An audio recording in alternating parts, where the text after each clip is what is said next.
é que vocês estão? Sejam muito bem-vindos a mais uma Maratona da Aprovação em São Paulo. Hoje para a gente falar sobre a prova do IANSP. E qual grande área? Obviamente a melhor de todas, a preventiva. Para quem não me conhece, eu me chamo Marina Pereira, eu sou médica sanitarista, eu fiz minha residência de Medicina Preventiva e Social na Unicamp e sou uma das professoras de preventiva aqui da Medway. Então hoje, pessoal, eu vou trazer para vocês os 3 focos que mais são cobrados na prova do IANSP, começando já pelo primeiro, que é níveis de prevenção.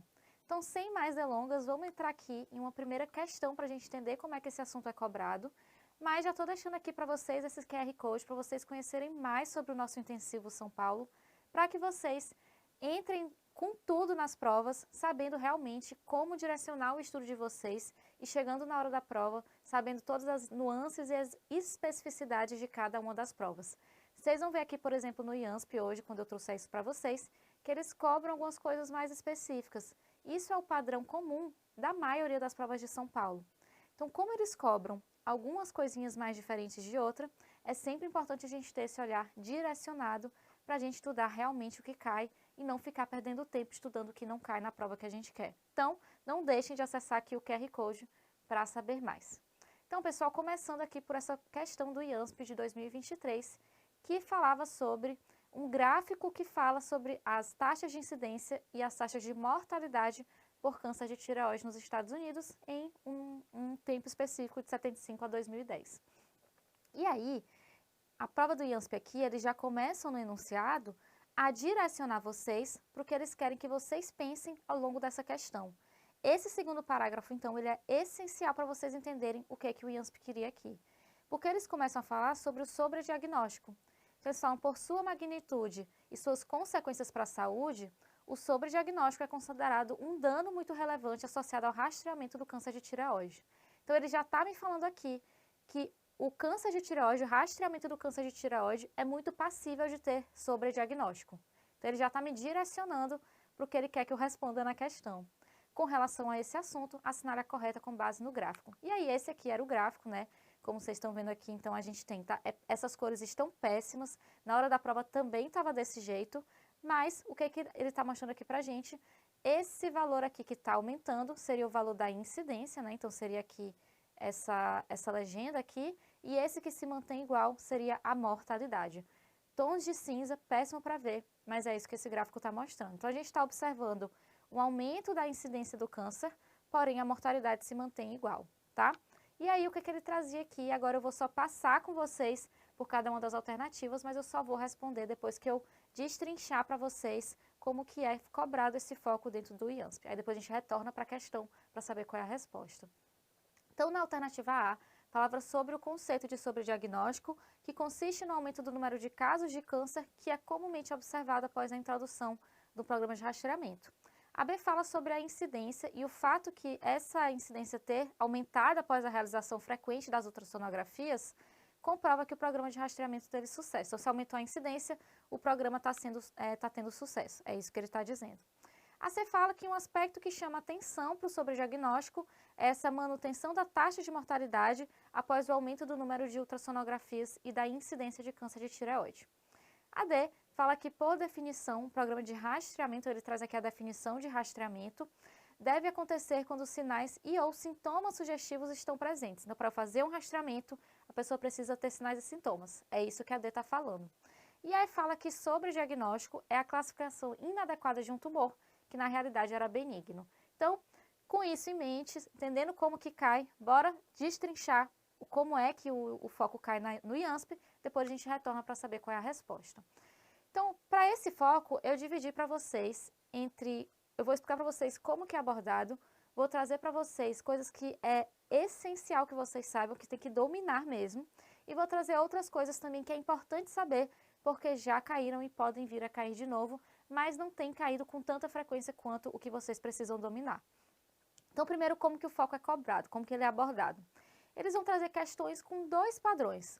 Vai ter um padrão que são questões mais decorebas, que aqui eles vão cobrar de vocês o Programa Nacional de Imunizações, e aí vocês têm que saber várias especificidades acerca do programa e acerca das vacinas, e as indicações de rastreamento também. Então, é uma coisa mais de memorização do que de raciocínio em si.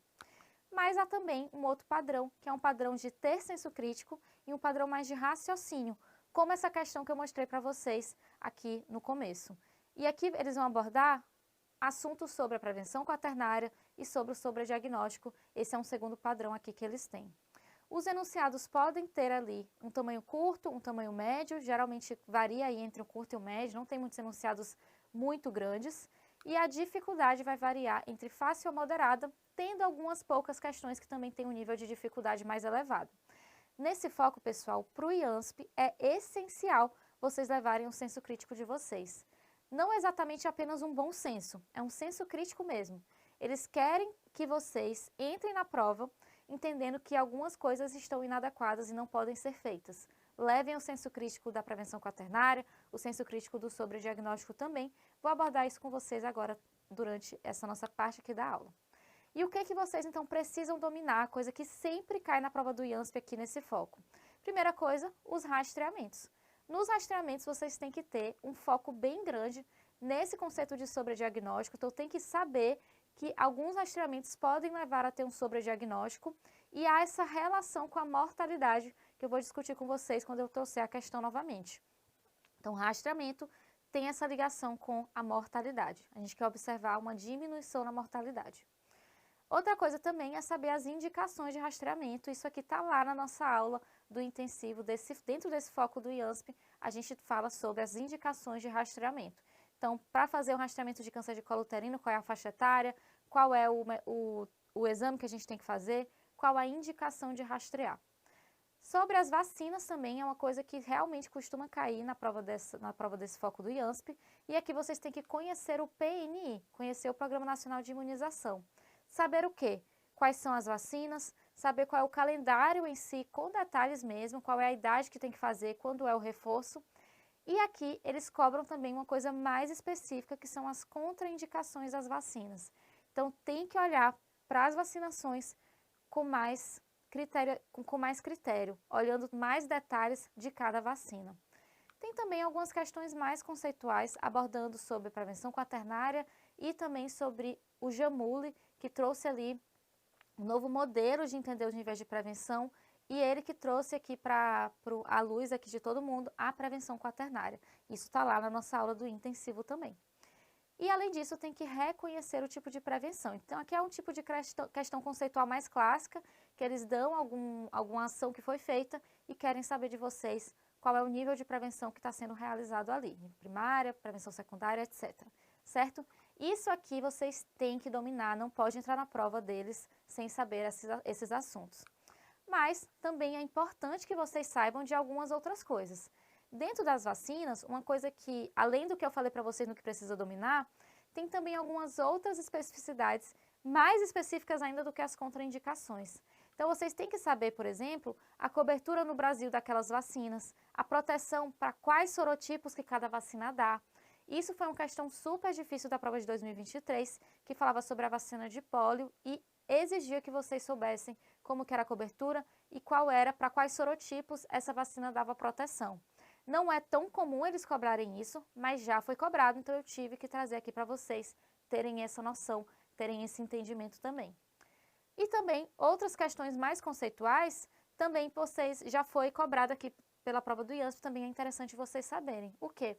O conceito de história natural da doença e o Livell e Clark ali, falando mais especificamente sobre o período pré e o período pós-patogênico. Isso também está lá na nossa aula do intensivo e vou falar por alto para vocês aqui como é que é esse modelo de Livell e Clark, mas obviamente lá na nossa aula do intensivo está muito mais explicado. Fechou? Então, bora lá começar. Vou trazer aqui alguns pontos importantes para vocês, que é essa parte da história natural da doença e sobre o modelo de Livell e Clark. Então, dentro da história natural da doença, o que é isso? É o percurso natural de uma doença até a sua convalescência. O que é convalescência? É o final. Pode ser a cura, pode ser o óbito, pode ser uma cronificação da doença. Então, a história natural da doença é eu entender como que aquela doença se comporta do seu início até o final, essa história natural dela, sem que haja nenhuma intervenção humana. Então, eu compreendendo como que é essa história da doença, eu consigo saber onde agir, por exemplo. Como prevenir essa doença, como tratar essa doença, em que momento é mais oportuno eu fazer aquele tratamento, fazer aquele rastreamento, por exemplo. Então, esse é o conceito da história natural da doença que já foi cobrado de vocês aqui na prova do IANSP.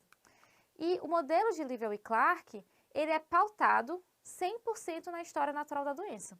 Então, aqui no modelo de Livell e Clark, eles fazem um modelo histórico mesmo, um modelo temporal acerca da história natural da doença, começando aqui no início, então aqui é o começo dessa história da doença, e aí a gente vem aqui ao longo do tempo até o final, até a convalescência.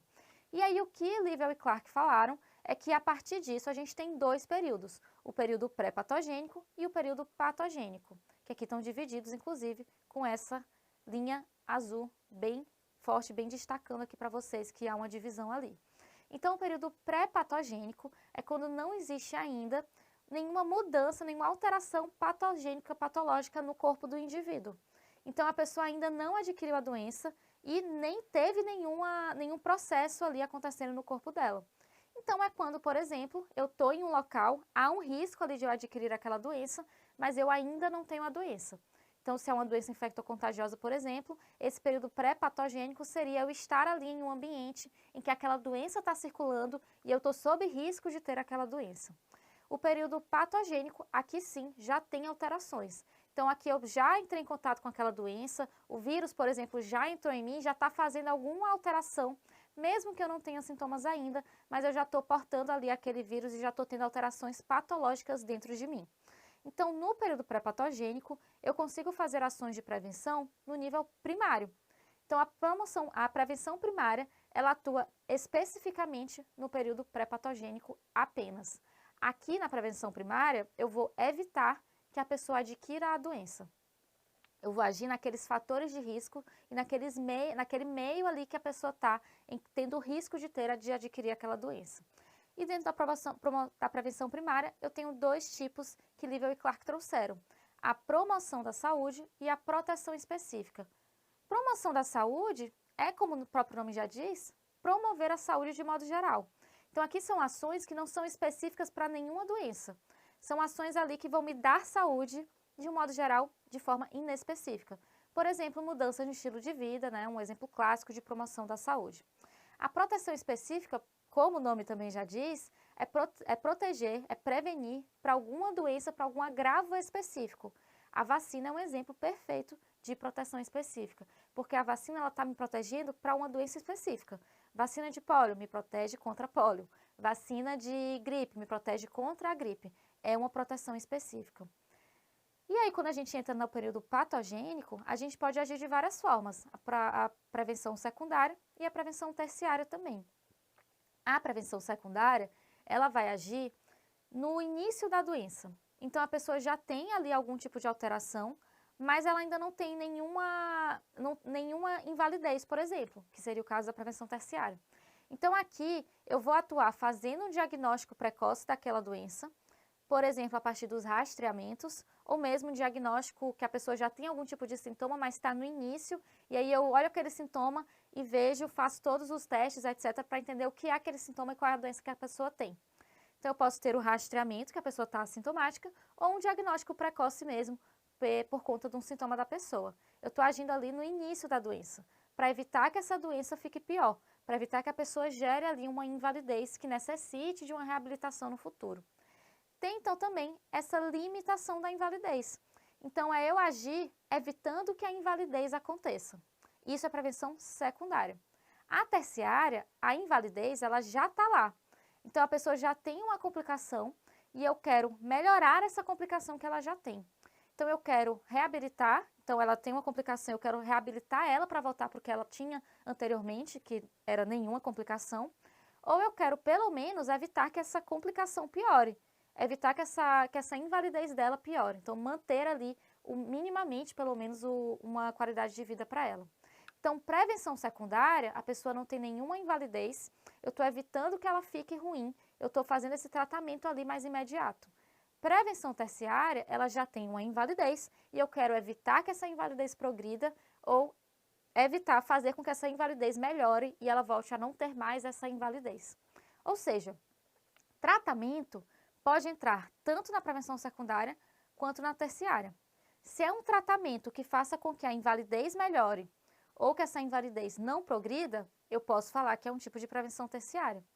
Se é um tratamento que está aqui fazendo o tratamento precoce mesmo, então a pessoa não tem nada, tem sintomas leves, eu estou tratando precocemente. Ou mesmo, é um tratamento que está evitando que a invalidez aconteça, não tem ainda a invalidez, evita que ela aconteça, entra com prevenção secundária. Fechou? Mas aí, pessoal, temos ainda outros 2 tipos de prevenção que é importante eu trazer para vocês, que é a prevenção quaternária, que é essencial que vocês saibam com detalhes para a prova do IANSP, e a prevenção quinquenária. A quaternária é quando a gente quer evitar intervenções desnecessárias. É evitar que a gente faça exames que não precisava fazer, evitar que a gente faça procedimentos que não precisavam ser feitos, evitar que a gente faça diagnósticos que não precisavam ser feitos também. Isso é prevenção quaternária. É praticamente proteger o paciente de iatrogenias, proteger o paciente de erros médicos ali, com ações que não deveriam ser feitas com essa pessoa. E a prevenção quaternária é um conceito que é especialmente importante no contexto da pessoa idosa. A pessoa idosa, ela é uma pessoa que começa, obviamente, a ter vários outros agravos, dores que vêm com a idade mesmo, doenças crônicas também, que geralmente acontecem mais com a idade. Há uma prevalência maior de doenças nessa faixa etária. Por conta disso, a gente tem sempre um ímpeto de tentar curar essa pessoa dessas doenças ou tratar essas doenças mesmo que a gente não precisasse tratar elas. E o que é bem comum de acontecer é que essa pessoa ela acabe tendo ali, por exemplo, um número gigantesco de prescrição de medicamento, que é o que a gente chama de polifarmácia. Então, a polifarmácia é um conceito importante de vocês terem atenção para a população idosa. A gente sempre tem que rever todos os medicamentos que essa pessoa está tomando, para a gente ver se não tem nenhum medicamento que precise sair, se não tem nenhuma interação medicamentosa entre os medicamentos que ela está tomando também. Então, prevenção quaternária é importante nesse contexto do idoso, mas não só. Aqui para a prova do IANSP, é sempre importante trazer esse conceito junto do conceito de rastreamentos e do conceito de sobrediagnóstico. A prevenção quinquenária já é um olhar voltado para o profissional de saúde. É evitar problemas de saúde mental no profissional de saúde. Assim, a gente consegue melhorar, a partir da melhoria da saúde mental do profissional, conseguimos melhorar a assistência que ele dá aos pacientes. Então, eu estou protegendo o paciente de forma indireta ao proteger o profissional de saúde. Fechou? E, por fim, a última coisa que eu queria trazer para vocês, que de longe nesse foco é o mais importante, é sobre o sobrediagnóstico, também chamado de overdiagnosis. O sobrediagnóstico é quando a gente faz um diagnóstico de uma doença ou alguma lesão naquele paciente que não causaria danos ao indivíduo se elas não fossem detectadas. Então, o paciente ele tem aquela lesão, ele tem aquele diagnóstico, ele tem aquela doença, porém, eu não precisava descobrir que ele tinha aquela doença. Isso acaba levando a pessoa a ter uma cascata de procedimentos, exames, tratamentos desnecessários, que é o que a gente chama de overtreatment, sobretratamento. E aqui que a prevenção quaternária quer agir. A prevenção quaternária não quer que isso aconteça, não quer que a gente faça procedimentos, exames e tratamentos desnecessários. Então aqui, pessoal, são pessoas que elas iam ter aquela doença mesmo, elas iam viver, iam morrer com aquela doença, com aquela lesão, mas elas iam morrer por outro motivo. Aquela doença não ia ter nenhum problema, não ia causar nenhum problema na vida dela. É quando a gente faz um rastreamento que não deveria ser feito para aquela pessoa e a gente descobre, por exemplo, um câncer, mas é um câncer que não ia dar nenhum problema para ela, é um câncer que não ia causar a morte dela, não ia causar nenhum problema, e a gente descobre esse câncer e acaba, por ser um câncer e por ser algo assustador, a gente acaba fazendo um número gigantesco de exames e tudo mais. Fechou? Isso é sobre diagnóstico. E aqui, pessoal, como é que isso aparece na prova do IANSP? Vai aparecer para vocês atrelado ao conceito de prevenção quaternária e com relação ao rastreamento e aos exames diagnósticos, que é o que a gente trouxe para vocês aqui na questão de 2023 do IANSP, né? Então, relembrando, ele trazia um gráfico com a incidência e a mortalidade por câncer de tireoide e ele falava sobre diagnóstico. Então, bora relembrar aqui, então, o que a gente via dentro desse gráfico. A gente tinha aqui, então, um momento em que a gente começou a ter um programa de rastreamento nacional ali para aquela população para o câncer de tireoide. Obviamente, no momento que a gente coloca um programa de rastreamento, o que vai acontecer é um aumento da incidência. Isso é lógico. Se a gente está fazendo uma busca ativa dessas pessoas que têm a doença, com o exame de rastreamento, a incidência vai aumentar. Não é que mais pessoas estão com a doença, mas a gente sabe mais quem está com a doença e a gente tem numericamente a quantidade de pessoas que têm aquela doença. Então, a incidência aumentou aos nossos olhos. E é isso que aconteceu aqui. Então, pelos dados lá dos Estados Unidos, eles conseguiram ver a incidência do câncer aumentando. Porém, ao mesmo tempo, essa instalação desse programa de rastreamento não causou nenhuma alteração na mortalidade. A mortalidade se manteve ali igual, próxima de zero. Pessoal, o maior objetivo de um Programa Nacional de Rastreamento é diminuir a mortalidade por conta daquela doença. Eu não preciso fazer esse movimento, toda essa coisa que é super cara, que é um programa de rastreamento, eu não preciso fazer ele se ele não vai me dar nenhum retorno para aquela população, ao nível populacional mesmo. Então, não vale a pena fazer um programa de rastreamento para a população se esse programa não me está dando nenhum ponto positivo, não me está dando nenhum resultado positivo. Como que eu meço esse resultado positivo? Olhando para a mortalidade, olhando se essa mortalidade diminuiu. A mortalidade dessa doença nem era elevada. Precisava fazer um programa de rastreamento, só por ter esse dado aqui, a gente já saberia que não precisava. Por quê? Não estou levando aqui para o câncer de tireoide, mas tem doenças que a doença causa morte, porém, a gente rapidamente, quando a pessoa começa a ter sintomas, a gente já consegue identificar o que é, e assim a gente consegue fazer todas as ações para que aquela pessoa não vá a óbito por conta daquela doença e não tenha nenhuma complicação por conta daquela doença. Então, eu não preciso do rastreamento porque o sintoma é muito rápido de a gente observar e a gente tem tempo hábil para melhorar, para fazer com que aquela pessoa melhore. Então, o rastreamento ele fica obsoleto, a gente não precisa dele. Né? Então, aqui, claramente o que esse gráfico está falando para a gente é que o rastreamento não trouxe ali nenhum ponto positivo em termos da mortalidade. E aí vamos para as nossas alternativas, para vocês entenderem o que estava inadequado em cada uma delas. A A falava que o sobrediagnóstico ele seria o aumento do número de casos de câncer que comumente se observa após a introdução de um programa de rastreamento. Não. Esse aumento ali de casos de câncer que se observa é um aumento da incidência. De fato, é como a gente observar, depois que a gente tem um rastreamento, a incidência realmente aumenta. Porém, isso não é o que deveria acontecer. O sobrediagnóstico, perdão, não é o que deveria acontecer.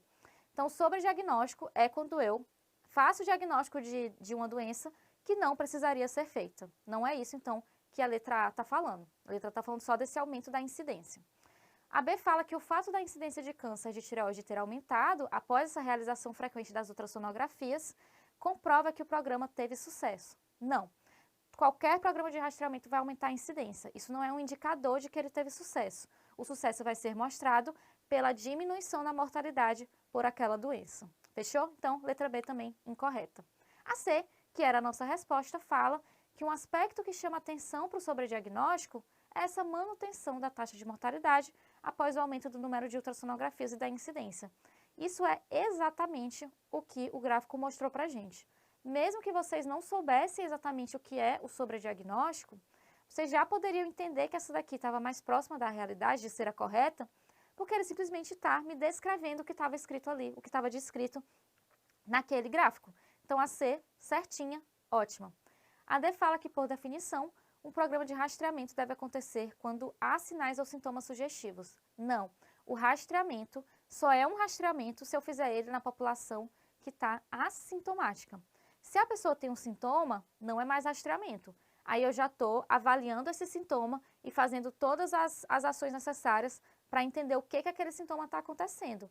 É um processo que a gente vai fazer, um raciocínio clínico que eu vou fazer quando a pessoa chega para mim no consultório com algum sintoma. Isso não é rastreamento. A E fala sobre o sobrediagnóstico, que é a classificação inadequada de um tumor, que na verdade é benigno. Mas não é isso.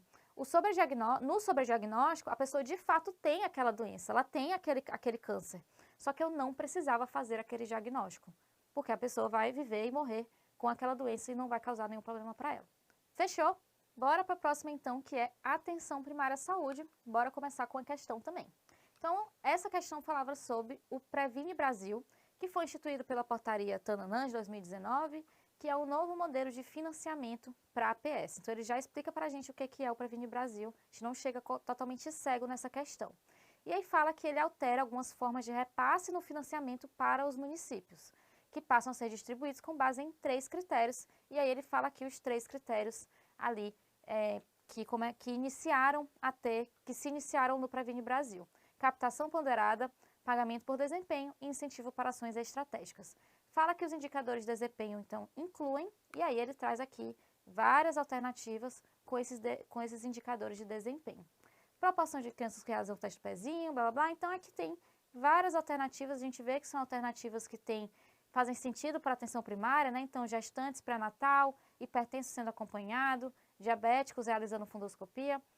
Todos eles parecem fazer sentido. A gente, de inicial, não tiraria nenhum deles. Então, a gente tinha que realmente saber quais são os indicadores. Aqui era uma questão bem com o padrão de memorização que o IANSP trouxe para vocês. Mas, bora então entender como que esse foco da atenção primária cai nas provas aqui. Aqui, eu trouxe para vocês um olhar diferente, porque há um padrão muito específico quando o IANSP traz questões discursivas e quando o IANSP traz questões que não são discursivas, que são de marcar, objetivas. Então, para a discursiva, o que eles vão fazer? Qual é o padrão? Eles costumam ter algum caso clínico acerca de algum manejo dentro da atenção primária, e aí eles trazem várias questões desse mesmo caso clínico. Então, vai ter um caso clínico com várias questões em seguida para vocês responderem sobre esse caso clínico. E aí é uma questão é um caso clínico no qual vocês vão ter que entender qual é a abordagem correta a ser feita na atenção primária. Então, o que vocês precisam saber daquela doença nesse contexto da APS?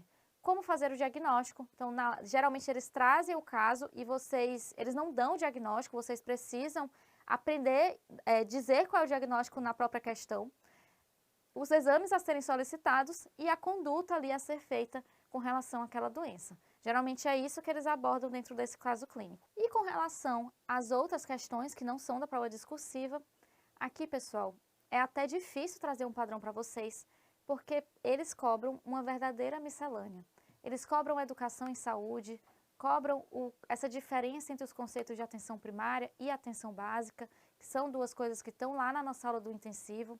Cobram também um conceito de integralidade trazido pela Barbara Starfield, que é uma médica que pensou na atenção primária, ela é uma estudiosa acerca da atenção primária.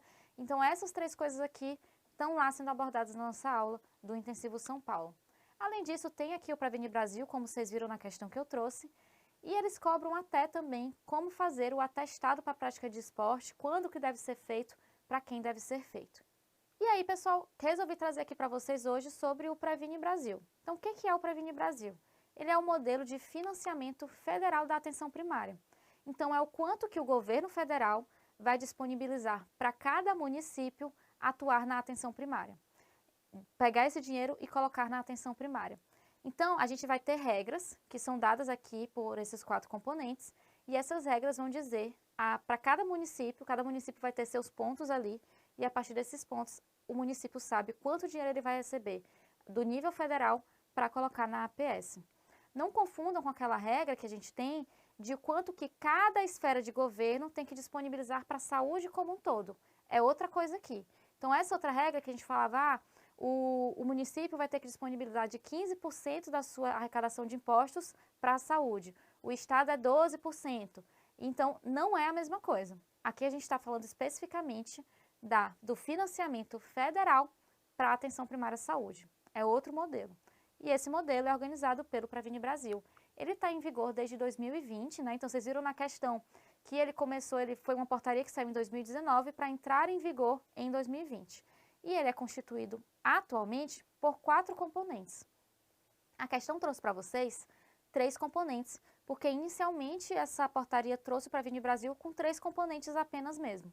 Mas atualmente a gente teve a inserção de um 4º componente, porque viram que não estava sendo muito justo, tinha muitos municípios que estavam ficando com subfinanciamento, e aí inseriram esse 4º componente. E aí os 4 componentes ficaram assim. A gente tem então a captação ponderada, que é a captação com I mesmo, porque ele vem do termo capita, tipo PIB per capita, que significa por cabeça, então é de acordo com o número de pessoas que tem ali. E a captação ponderada é um repasse financeiro que está vinculada ao número de pessoas. Mas que número de pessoas é esse? É o número de pessoas dado pelo IBGE, por exemplo, daquele município? Não. É de acordo com o número de pessoas que foram cadastradas na atenção primária. Então, cada agente comunitário precisa ir atrás das pessoas da sua microárea para cadastrar essas pessoas ali dentro do sistema que eles têm da atenção primária. Então, é uma coisa que não é simples, é uma coisa que a gente não tem toda a população cadastrada, então isso acaba que é bastante difícil, mas era uma forma de incentivar que essas pessoas fossem cadastradas nas unidades. Então, aqui também tem uma aplicação, né? Não é só isso, tem uma aplicação de vulnerabilidades, né? Então, a gente dá um peso maior para as pessoas que têm uma vulnerabilidade maior e assim a gente consegue, de acordo com a vulnerabilidade, aumentar o valor que vai ser disponibilizado ali para aquela população. Então, a gente olha o perfil demográfico, a classificação demográfica. Então, por exemplo, se é um local mais rural, eles vão receber mais e assim por diante. Há também o pagamento por desempenho, que é o que foi trazido na questão, que vai ser vinculado ao resultado de vários indicadores alcançados pelas equipes de saúde ali da família e da atenção primária, né? Que é exatamente o que a questão trouxe para vocês. Tem um incentivo para ações estratégicas, que vai ser destinado para custear algumas ações específicas ali do Sistema Único de Saúde. Aqui trouxe para vocês uma lista dessas ações que podem entrar, se vocês quiserem dar uma passeada aqui por essa lista, trouxe para vocês. E como é que isso funciona então? Se aquele município faz algum tipo dessas ações, por exemplo, Programa Saúde na Hora, ele ganha um incentivo específico para fazer isso. Por fim, a gente teve esse quarto componente, que é um componente novo, que foi feito, como falei para vocês, porque viram que estava muito difícil dos municípios terem o financiamento adequado e eles não estavam conseguindo entender a complexidade inteira daquele local só por esses 3 componentes aqui. Assim, foi colocado esse incentivo financeiro com base em critério populacional. E aí ia ser baseado na estimativa ali populacional do IBGE. Então, se é um município que o IBGE fala que é muito maior, que é muito grande, ele vai receber ali um incentivo também por ter mais pessoas. Então, assim, a gente consegue de destinar mais dinheiro para os municípios maiores, por exemplo. Certo? Então, isso é o Previne Brasil. Mas a gente precisa entrar mais a fundo nesses indicadores, porque como vocês viram, eles cobram de fato ali, indicador por indicador de vocês, com especificidades, né? Então, vamos passear por esses indicadores. Eu separei eles de acordo com o motivo deles estarem aqui. Então, os 3 primeiros indicadores são indicadores relacionados ao pré-natal. Vocês vão perceber, então, que os indicadores todos fazem sentido no contexto da atenção primária. São indicadores que me mostram que essa atenção primária está funcionando, ela está dando uma assistência boa para a população e um acesso adequado para a população.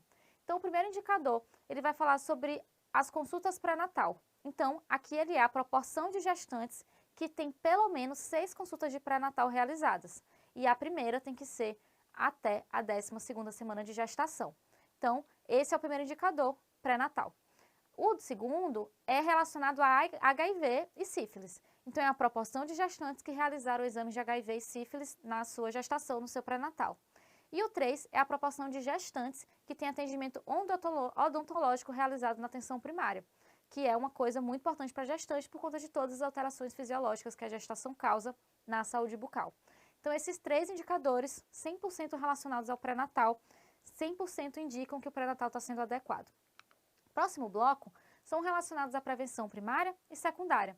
Então, aqui a gente vai ter o indicador 4 relacionado a rastreamento e o indicador 5 relacionado à vacinação. Prevenção primária, prevenção secundária. Então, o indicador 4 seria a proporção de mulheres, lá na atenção primária, que coletaram o preventivo, o citopatológico, Papai Nicolau. Então, aqui, esse é o nosso programa de rastreamento mais bem fundamentado, mais bem organizado dentro do SUS. Então, é muito interessante que eles escolheram ele para entrar aqui como indicador do Previne Brasil. E aqui seria realmente essa proporção, e aí eles têm ali a média que eles esperam que seja adequada, né? Todos esses indicadores, eles têm metas a serem atingidas, que como não é o padrão cobrado pelo IANSP, não trouxe aqui para vocês. E aí o indicador 5 é sobre vacinação. Então, seria a proporção de crianças de 1 ano vacinadas na atenção primária contra, e aí tem a listinha de vacinas que elas precisam estar vacinadas. Difteria, tétano e coqueluche, né? DTP, a hepatite B, as infecções causadas pelo influenza tipo B e a polio inativada. Ele traz a lista de doenças, mas é basicamente a polio e a penta. Aliás, é basicamente a DTP e a polio e penta. Então, é basicamente essas vacinações aqui que ele traz para vocês no indicador 5, certo? E Por fim, os outros 2 últimos indicadores, então são 7 no total, os 2 últimos são relacionados ao cuidado com doenças crônicas. Então, a gente vai ter aqui hipertensão e diabetes, né? As doenças crônicas mais clássicas e mais prevalentes na nossa população. Indicador 6 é a proporção de pessoas com hipertensão que tiveram consulta e pressão arterial aferida no semestre.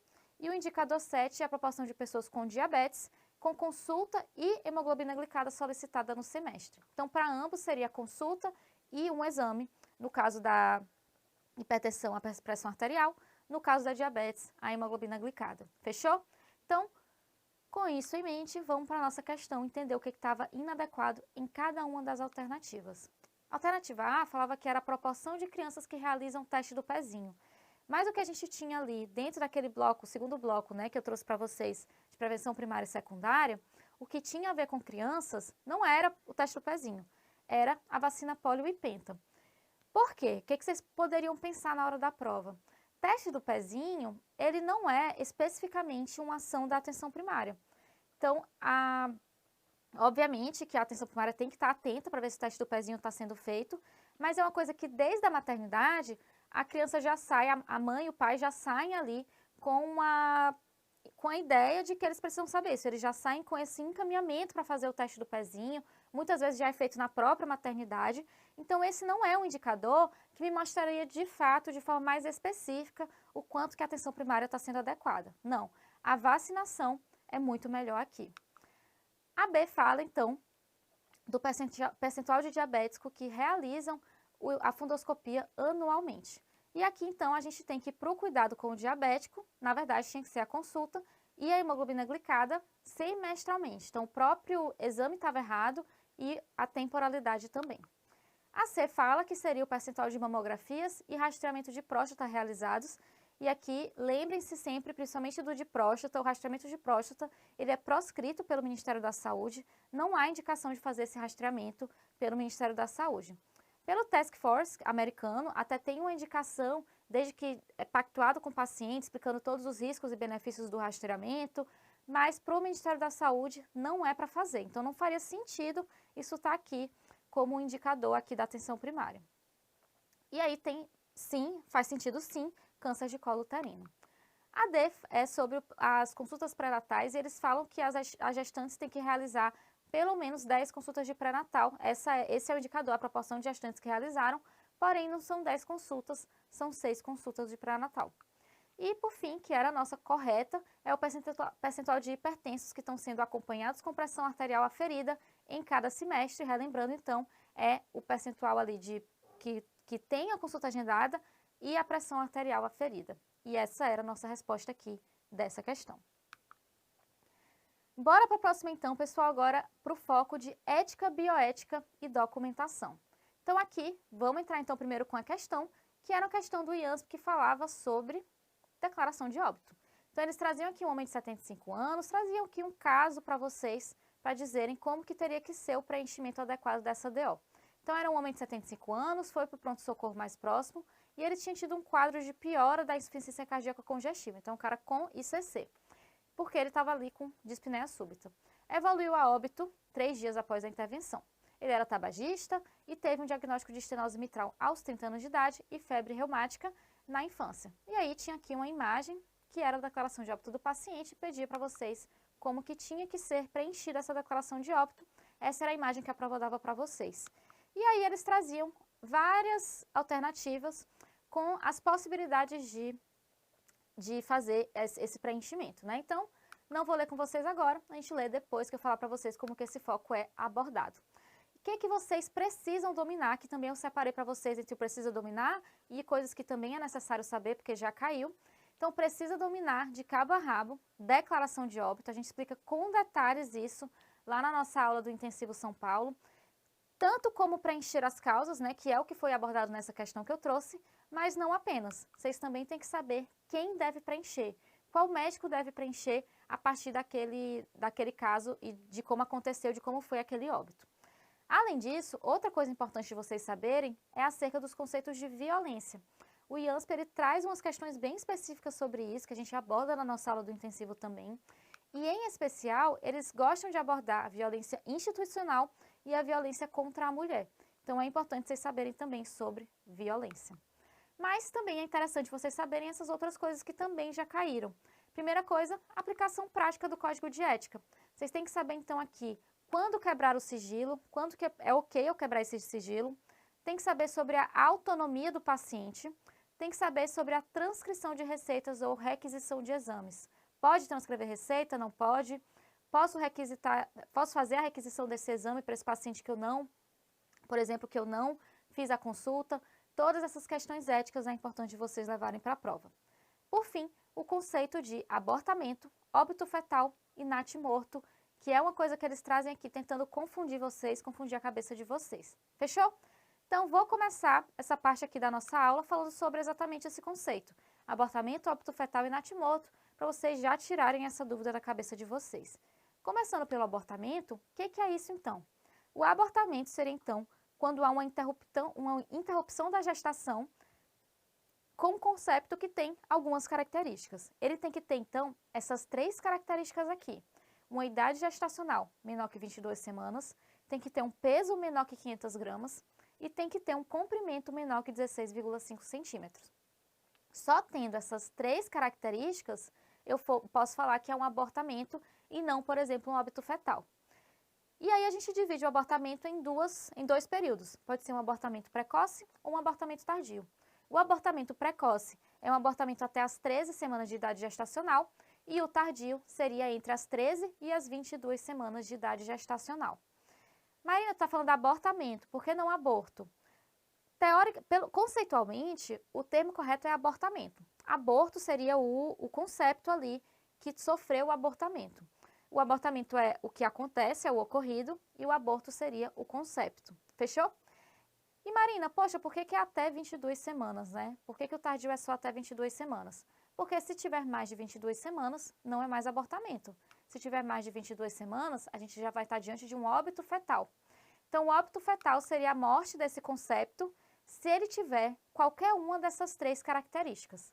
Se ele tiver o peso maior ou igual a 500 gramas, ou uma idade gestacional maior ou igual a 22 semanas, ou um comprimento maior ou igual a 25 centímetros. Então, ele pode ter as 3 características, ou apenas 2, ou apenas uma. Qualquer uma dessas possibilidades, a gente vai dizer que é um óbito fetal. Marina, e onde está o natimorto aí nessa coisa toda? O que é o natimorto? Porque para mim já fechou, né? Ou é abortamento ou é óbito fetal. O natimorto, ele nada mais seria do que quando não há nenhum indício de vida ao nascimento. Então, teve o nascimento, teve ali aquele trabalho de parto, mas aquela pessoinha ali não teve nenhum indício de nenhuma vida. Não teve nada que me indicasse que teve alguma vida quando ocorreu aquele nascimento, aquele parto. Então, na prática, acaba sendo sinônimo de óbito fetal. Porque se ele não teve vida quando teve o nascimento, quando teve o parto, ele teve um óbito, na verdade, que aconteceu quando ele era feto, quando ele era um concepto, tendo essas características aqui acima. Então, na prática, natimorto é sinônimo de óbito fetal, tá certo? E aí, pessoal, a próxima coisa que eu trouxe para vocês é o que vocês precisam saber para responder a questão que eu trouxe, que seria esse preenchimento das causas da declaração de óbito. Então, lá na nossa aula do Intensivo São Paulo, então aqui o QR Code para vocês saberem mais, lá isso está tudo muito mais destrinchado, estou dando muito mais detalhes para vocês, mas eu trouxe para vocês o beabá, o mais importante que vocês precisam saber acerca disso. Então, a gente tem nessa parte aqui da nossa declaração de óbito, que é a parte que a gente vai colocar as causas, a gente tem 2 partes. Então, a gente tem a parte 1 e a parte 2 dentro das causas do óbito. E aqui eu trouxe para vocês uma foto, um print, né, exatamente dessa parte 1, desse bloco das causas de óbito. E o que seria a parte 1? A parte 1 seria onde eu coloco a sucessão de eventos, a sucessão das causas que levaram à morte daquele paciente. Então, ele tinha uma doença que levou a uma segunda coisa, que levou a uma terceira coisa, que levou ao óbito dele. Essa sucessão de eventos que está aqui descrita de forma cronológica. Mas ela está em ordem cronológica, mas eu vou preencher essa ordem cronológica de baixo para cima. Então, como vocês estão vendo aqui, eu botei até essa seta indo de baixo para cima para mostrar que essa sucessão de eventos, ela cronologicamente está acontecendo de baixo para cima. Então, eu vou colocar aqui, no mais abaixo possível, a causa básica, E aí, dessa causa básica, eu vou para uma causa intermediária, posso ir para uma segunda causa intermediária, e aí eu vou para a causa imediata, também chamada de causa mortis, ou de causa direta também. Então, a causa básica é o que iniciou essa sucessão de eventos. Ela disparou a sucessão de eventos. A causa imediata é o que causou imediatamente a morte daquela pessoa. E as intermediárias são intermediárias entre uma ou outra. Marina, eu preciso ter duas causas intermediárias? Não necessariamente, eu posso ter só uma, posso não ter nenhuma também. Se eu não tiver, não faz diferença se eu coloco, por exemplo, digamos que eu tenha só a básica e a imediata. Não tem problema se eu colocar a imediata na letrinha A, né? Então, perceba aqui A, B, C e D, né? Eu posso botar a imediata na linha A e a básica na linha B. Eu posso também, se eu preferir, colocar a básica na linha D e a imediata na linha C. O que é essencial, na hora que vocês estiverem fazendo esse preenchimento, é que elas estejam em linhas uma seguida da outra, para evitar que venha outra pessoa e escreva alguma coisa depois. Então, é para evitar fraudes mesmo. Mas na prova, eles costumam cobrar de vocês que elas fiquem aqui na A e B. Então, vão para A e B. Então, na A vocês colocam a imediata e na B vocês colocam a básica, mas na vida não tem diferença. Fechou? Então, isso aqui é a parte 1. Então, é essa sucessão de eventos que levou ao óbito. Porém, a gente pode ter também outras condições que não fazem parte dessa sucessão de eventos, mas também ajudaram ali aquele óbito a acontecer. Ou fazendo com que a pessoa estivesse mais fragilizada, fazendo com que o óbito fosse mais rápido, ou sendo alguma comorbidade que tem alguma reação ali no processo dali de óbito dele, mas não faz parte da sucessão de eventos. Essas coisas entrariam aqui na parte 2. E aí a gente escreveria aqui um ou dois diagnósticos que também fazem parte aqui. Fechou? E bem resumido para vocês, é assim que a gente coloca as causas de óbito dentro da nossa declaração de óbito. E aí a gente entra aqui, então, de novo na nossa questão, relembrando, então, a gente tinha uma pessoa que ele tinha uma insuficiência cardíaca congestiva, que foi o que levou ao óbito dele, e aí ele tinha um diagnóstico de estenose mitral e de febre reumática.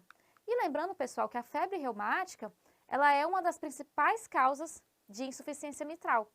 Então, essa febre reumática causou essa estenose mitral dele, e essa estenose mitral dele aqui causou essa ICC, essa insuficiência cardíaca congestiva.